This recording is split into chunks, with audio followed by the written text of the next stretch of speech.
속지 말하면 짜증나는 과정이 될 수가 있어요. 아이 입장에서는. 책에 대해서 얘기하다 깔깔 한번 웃었어요. 대성공인 거예요.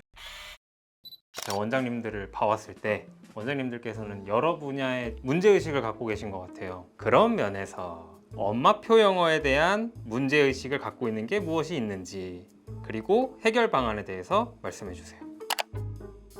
엄마표 영어에 대해서 좀 경계해야겠다 생각하는 건 뭐냐면은, 저는 이제 교육 기조가 크게 두 가지 축이 있다고 보거든요. 네. 하나는 설명을 먼저 해주고 이 설명한 원리를 적용하는 식으로 학습을 풀어나가는 방식이 있고, 이게 이제 흔히 말하는 학교나 학원에서 주로 쓰는 방식이다 이렇게 생각을 하고, 그게 아니라 좀 더 이제 먼저 아이들한테 그냥 체험해봐 하게 하고, 그 와중에 아이가 스스로 뭐 패턴을 만들어 나가든지 습득을 한 해에 이 환경을 어떻게 조성을 해줬더니 이렇게 가는 방법이 있다고 보는데, 저는 이제 엄마표 하시는 분들 중에서 좀 위험하다고 보는 분들은 뭐냐면은, 이 엄마표 영어는 기본 기조가 환경을 조성해주고 아이가 스스로 이거를 개척을 하게 만드는 그런 기조인데, 이거를 기다려주기가 힘들기 때문에 자꾸 설명하는 기조의 그 요소들을 대입하려는 분들이 있더라고요. 이 대표적인 게 읽는 방식 같은 거 있죠. 흔히 말하는 구문 해석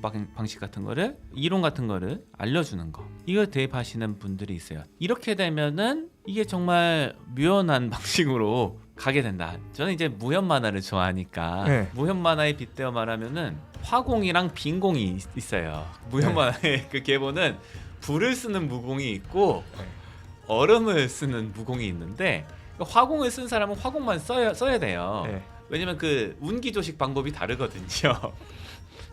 근데 운기조식을 화공을 쓰는 사람이 쓰는 방법으로 하는데, 일부 초식은 빈공의 초식을 빌려다 쓰고 뭐 이런 거예요. 이러면 이게 주화인마에 빠지게 되거든요. 이게 어떤 말이냐면, 이 기조가 안 맞는 방법의 요소들을 빨리 어떤 목표에 도달하기 위해서 자꾸 대입한다는 거예요. 네. 그 대표적인 게 뭐 문법, 구문 패턴을 설명해주고 그거를 훈련을 통해서 체화하게 하는 방법을 쓴다는 거죠. 이거는 많은 수의 경우에는 구현이 잘 안 된다. 이런 거를 혹시 엄마표 하실 때 하시고 있진 않나 한번 생각을 해보시면 좋을 것 같다. 만약에 이런 요소를 그 대입을 하고 싶으셔도 일부분 뭐 보조하는 식으로 갈 수 있을 것 같고, 보조하는 것도 사실은 난이도가 높을 것 같거든요, 구현하는 게 이게. 근데 많은 분들의 경우에는 이게 묘하게 된다. 이게 주객이 전도되는 식으로 엄마표 영어가 흘러가게 되더라. 이거는 좀 경계해야 되지 않나. 네. 저희 이제 시청자 대부분이 여성분인 걸로 이해하는데, 그 무협 얘기를 하시면서 굉장히 좀 그 혼돈을 느끼시지 않을까 그런 생각은 좀 들었습니다. 초식이란 말이 있는데 이 초식이 무슨 이게 식물을 먹는 건 아닐 텐데, 하여튼에 뭐 제가 박식하지 않으니까 초식을 알 수가 없죠. 제가 생각하는 머릿속으로 그려지는 그림은 이런 거예요. 이상적인 건 이런 겁니다. 아이랑 지금 책을 가지고 한번 웃어요. 엄마랑 아들이랑 딸이랑 웃어요. 한번. 무슨 이유인지 몰라요. 책에 대해서 얘기하다 깔깔 한번 웃었어요. 대성공인 거예요. 이거가 올바른 방법이고, 이게 긍정적이고, 이거를 추구해야 된다. 이것이 올바른 방법이다. 요거보다 훨씬 좀 안 좋은 거, 좋지만 가치가 떨어진다는 건 저는 뭘 생각하냐면, 아이한테 질문을 해요. 책의 내용이 뭐야? 그래서 아이가 책의 내용을 정확히 얘기했어요. 그때 즐거워하시는 거, 이거는 가치가 웃음보다 떨어져요. 그러니까 왜 이렇게 생각을 하냐면, 아이는 이걸 경험으로 인지합니다. 경험인 거고, 거기에 대한 감정을 부여하게 돼요. 긍정적인 생각이나 긍정적인 감정이 책 읽기와 같이 간다고 하면 이거는 롱런할 수 있는 것이고, 이것은 따뜻하게 오랫동안 가져갈 수 있는 것인데, 그냥 딱딱하게 이해를 바탕으로 가져간다. 그러면 거기서 나오는 감정이라든가 재미가 적죠. 이게 그냥 머릿속으로 그려지는 그림 한 덩어리고, 이거를 좀 풀어서 얘기를 하자면, 궁극적인 목표를 점수로 가져가지 않으셨으면 해요. 점수는 엑스트라다. 점수는 보너스다. 이렇게 생각하시는 게 맞고, 물론 책을 많이 읽은 아이들은 보통 점수가 잘 나와요. 그건 명확합니다. 하지만 점수를 가지고 목표를 삼게 되면 이건 위험에 빠질 수가 있다. 아이가 집중을 못할 수가 있는 거죠. 속지 말하면 짜증나는 과정이 될 수가 있어요. 아이 입장에서는. 대표적으로 보면은 이제 SR 지수가 있어요. 책을 어느 정도 읽을 수 있는지에 대한 대표적인 지표가 SR 지수죠. 그래서 이 SR 지수가 이제 남들과 비교한 가능한 지표니까, 이 SR 지수를 높이기 위해서, 그것이 마치 이제 원서 읽기의 가장 큰 목표, 중심이 된 것처럼 교육을 받게 되면 안 좋은 면들이 이제 생겨나게 되죠. 아이가 집중을 해서 읽고 그걸 통해서 기본적인 영어 실력이 향상되는 게 아니라 지금 당장 빨리 그 어려운 책을 읽어서 SR 지수를 높이고 빨리빨리 향상이 돼야 된다. 이런 생각을 이제 부모님하고 아이가 갖기 시작하면 그때부터는 책 자체의 흥미라든가 책 자체에서 배울 수 있는 게 점점 적어지죠. 그리고 나중에 가서는 이제 책을 자기한테 맞지 않는 어려운 책들을 이제 읽게 되고 그게 또 익숙해져서 당연한 것처럼 읽는데 사실은 배우는 시간당 배우는 거는 많지가 않게 되는 거죠. 잘 이해가 안 되니까. 만약에 이제 숫자가 낮은 걸 또 읽으려니 여태까지 가지고 있던 그 세계관하고 맞는 게 아니잖아요. 지금 우리가 원서를 읽는 것은 AR 지수 높이고 하는 건데 이게 AR 지수가 낮은 책을 읽는 거는 이거는 뒤로 후퇴하는 느낌을 받게 되니까 여기서는 그거는 또 마음이 아파서 할 수가 없고 그러니까 자꾸 어려운 거 그리고 AR 지수가 높은 것을 찾게 됨으로써 이제 책을 집중해서 읽을 수 있는 그런 시간들은 점점 멀어지고 입장에서는 힘들어지고 책이 싫어지니까 책을 읽는 시간이 적게 되고 그러면 오히려 SR 지수 점수도 향상이 덜 될 거 아니에요. 네. 그러니까 이제 그 과정 자체가 무너지는 그런 현상이 있죠. 저도 이제 아이들이 학원에서 보는 레벨 테스트, 신규생 레벨 테스트를 보면은 굉장히 묘하더라고요. 참고 자료, 아이의 이제 영어에 대한 네. 배경 지식을 좀 써달라는 항목이 있잖아요. 네네. 거기에 보면은 똑같이 보통 AR 3점에 해당하는 책을 읽는다라고 되어 있는 아이들인데 네. 레벨 테스트 결과가 네. 40점씩 차이가 나더라고요. 100점 그쵸. 만점 기준에. 이게 어떻게 된 거야? 딱 봐도 한 AR 1이 맞는데 3점을 주로 읽는다고? 네. 4점을 가끔 읽는데요. 이게 어떻게 된 거지? 이런 아이들이 똑같은 AR 3을 읽는다는데 그 실력이 네. 굉장히 다르대요. 뭐 객관식도 그런데 글 쓴 거 봐도 이거는 완전히 다른 리그에 와 있다. 얘네가. 이런 아이들이 같은 정도의 난이도의 책을 읽는다는 게 이게 굉장히 좀 이제 엄마표 영어를 할 때 경계해야 될 부분이구나. 그 읽는 게 무엇인가가 틀린 것 같아요. 그러니까 물리적으로 책을 펴놓고 그걸 따라가면서 일정 부분 읽는 모션을 취하는 건지 아니면 그걸 제대로 읽는지 저는 제대로 읽는다는 건 뜻을 정확히 한다기보다는 집중해서 일정 부분 자기 자신을 좀 잊고 책에 약간의 빠져들어서 읽는지 그거가 차이가 나는 것 같아요. 이게 전혀 다르거든요. 같이 책을 읽는 것처럼 겉으로 보이지만 실질적으로는 한 명은 제대로 책을 읽는 거고 다른 한 명은 그냥 수박 겉핥기가 되죠. 그래서 그 1시간당 가져갈 수 있는 게 많이 차이가 날 수밖에 없죠. 여름인데 막 겨울옷 같은 거 입는 거랑 비슷한 느낌이 들어요. 지금 날씨가 아주 따뜻하죠. 그죠? 네. 그런데 약간 이 긴팔 스웨터 같은 거 입히는 거예요. 그럼 아이 입장에서는 약간 이런 느낌을 받을 수 있어요. 오, 이거 어렵네. 근데 그것도 일정 기간을 지나면 견딜 수가 없잖아요. 다 죽는데. 지금 이건 도저히 안 맞는 것 같은데 그냥 네. 버틴다는 거는 그게 뭐 몇 개월은 가능하지만 이걸 연 단위로 가져가기는 되게 어렵다.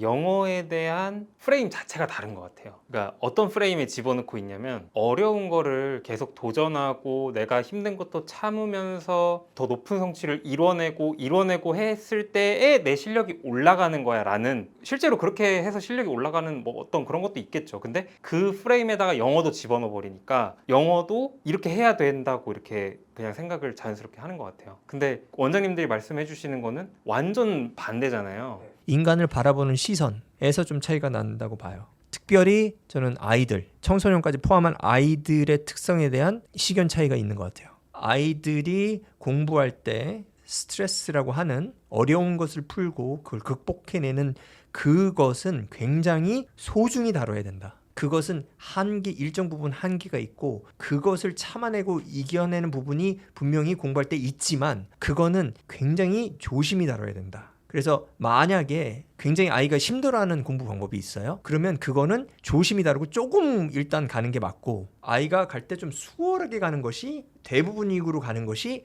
안전하다. 대부분의 아이들은 안전하다. 그렇기 때문에 공부가 일정 부분은 재밌고 일정 부분은 집중이 가능하고 일정 부분은 수월한 것을 기본적으로 가져가는 게 맞고 성취감이 많고 소위 말하는 고시공부 비슷한 느낌이 나는 것은 굉장히 좀 적은 저는 뭐 5%, 10%요 정도만 가져가야 된다. 그건 언제까지? 고등학생 끝날 때까지. 90%의 아이들은 그렇게 가져가야 된다. 전 그렇게 믿거든요. 근데 이게 일정 부분은 거꾸로 생각을 하시는 분들이 있는 것 같아요. 공부라는 건 굉장히 좀 고통스러운 거니까 잘하려면 이 고통을 이겨내야 돼. 저도 그런 견해 많이 접했던 것 같습니다. 우리 뭐 운동할 때도 이제 급하게 애치고 나가시는 분들이 있죠. 그분들이 이제 많이 겪는 문제 중에 하나가 부상이 생긴다. 그래서 이제 뭐 헬스로 치면은 벤치프레스 하다가 안 깔려봤다 하는 분이 없어요. 그 깔려갖고 이제 야, 도와주세요, 도와주세요 이걸 자꾸 하는 거죠. 한두 번쯤 이런 게 다 있다고 많은 경우 있다고 알고 네, 있거든요. 그런 식으로 이제 하는 것 같아요. 근데 이제 부상이 한번 생기면은 몇 달을 쉬어야 되는데 네. 저는 공부도 실은 비슷하다고 보거든요. 네. 이게 하다가 너무 이 학습자가 감당하기 힘들 정도로의 이제 압박을 넣게 되면은 그거는 부상이 생긴다. 그렇죠. 그리고 이제 특징적인 건 뭐냐면은 운동 같은 경우는 나이가 어렸을 때는 부상이 적게 와요. 그리고 회복이 빠르잖아요. 오늘 운동하고 한잠 자고 나면 내일 아침에 운동해도 괜찮아요. 근데 저희가 그렇게 하잖아요. 그러면 안 돼요. 탈납니다. 무릎 나가고요, 허리 나가고요. 우리 저 침 맞으러 그죠? 제가 요새 침을 맞으러 다니는데 그죠? 네. 네, 그리고 정형외과 다녀야 되고 네. 이렇게 해야 되잖아요. 근데 공부는 솔직히 말씀드리면 반대인 것 같아요. 고시 공부 같은 그런 초강도의 공부는 성인은 일정 부분 견딜 수가 있어요. 더 탈이 적게 난다. 저는 그렇게 믿고요. 근데 아이들 20살 이전 아이들은 이게 훨씬 더 위험하다. 마치 나이 든 운동선수 같은 느낌이 든다. 무리하면 더 탈이 나고 더 오래 쉬어야 되고 더 안 좋은 결과를 낳게 된다. 어려운 문제 같은데 초등, 중등 초반까지도 돌아오지 않는 시간을 너무 보호만 해서 공부하는 게 나중에 너무 힘들어지고 하기 싫은 거를 하는 걸 너무 힘들어하고 그러니까 참는 거를 좀 습관화시키지 못해서 나중에 후회할 것 같다 이런 생각을 좀 갖고 계신 것 같아요. 저는 여기에는 일정 부분 동의를 하는 부분이에요. 그런데 약간 역사책하고 비슷한 현상이 일어나요. 뭐냐면 역사는 승자에 의해서 쓰여지죠. 그리고 저희가 아는 영웅들이라고 하는 분들은 다 일정 부분 성공을 하신 분들이에요. 자, 한 명의 영웅이 있다고 하면 거기에는 1000명, 10,000명의 실패자들이 있어요. 근데 저희는 실패자들의 역사를 읽지 않습니다. 즉 무슨 얘기를 드리냐면 어렸을 때부터 일정 부분 참고 성공한 분들의 얘기를 듣고 있어요. 그분들이 유튜브에서 말씀을 하시고 그분들이 책을 쓰고 그분들이 교육에 관한 이런 그 안내서 같은 걸 작성하고 계세요. 그래서 이 내러티브라고 하는 그림이 바뀌어요. 뭐가 부재돼 있냐면 실패한 분들 어렸을 때 공부 강도가 커서 그것 때문에 공부랑 멀어지고 그것 때문에 오히려 좀 수월하게 갔으면 좀 더 나았을 아이들이 더욱더 이제 크게 고생을 하고 공부랑 멀어진 케이스들은 책으로 쓰지 않고 유튜브로 잘 만들어지지 않습니다. 만들어져도 소비가 잘 안 돼요. 그러다 보니까 이 그림 자체가 어떻게 돼 있냐면 극복하면 돼. 극복해서 내가 성공을 했잖아. 성공한 사람 쪽에 보자. 극복을 해야 되는 거야. 이게 통설처럼 일정 부분 자리 잡히게 된 것 같아요. 근데 저는 이거는 실질적인 그림은 아니라고 봐요. 왜 그렇게 보냐? 매일 경험을 하잖아요. 아이들이 오잖아요, 학원에. 그러면 이력을 보고 어떤 식으로 공부를 했고 어떻게 됐는지를 살펴보면 거기서는 그림이 그려져요. 영어를 소위 좀 잘한다는 아이들이 스트레스를 안 받고 영어를 했구나. 어렸을 때 뭐 스트레스를 아예 안 받는 건 아니지만 수월한 편으로 영어를 공부를 했구나.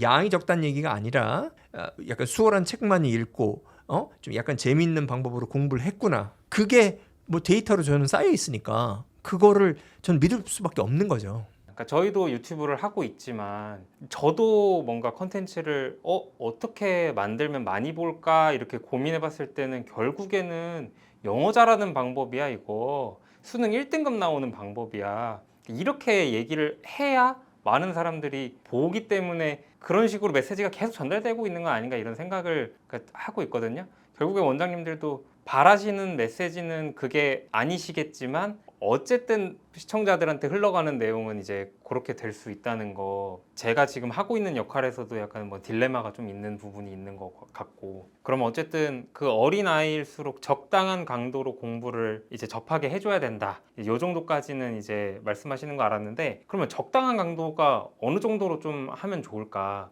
저는 물가에 데려갈 수는 있다. 그리고 처음에는 이제 물 먹는 법을 모를 수도 있으니까 물 먹는 법을 보여주고 같이 물을 먹어볼 수 있겠다. 그런데 이 점점 그 물 마시는 것 자체는 아이가 할수록 하는 게 내버려두는 게 맞다. 전 그렇게 생각을 합니다. 이거를 이제 엄마표 영어로 좀 환산을 하자면 공간, 분위기, 그리고 비자극성, 뭐 핸드폰이라든가 뭐 영상이라든가 자극을 줄여서 아이가 좀 차분한 환경을 가지는, 그리고 경우에 따라서는 좀 운동을 해서 에너지가 좀 발산이 되는 부분을 만들어 가지고 일정 부분 1시간 정도는 차분하게 있을 수 있는 환경 상태를 만들어 주고 나서 그 다음에 아이가 읽는 원서라고 하는 책은 스스로, 많은 부분은 스스로 정할 수 있도록 하는 게 맞다고 봐요. 그러면 그 안에서 뭐 책의 종류는 여러 가지, 처음에 이제 물가에 데려가는 것처럼 여러 가지를 소개할 수가 있고 여러 가지를 볼 수가 있겠죠. 그래서 뭐 도서관이라든가 아니면 뭐 서점이라든가 이런 게 유용할 텐데 그 안에서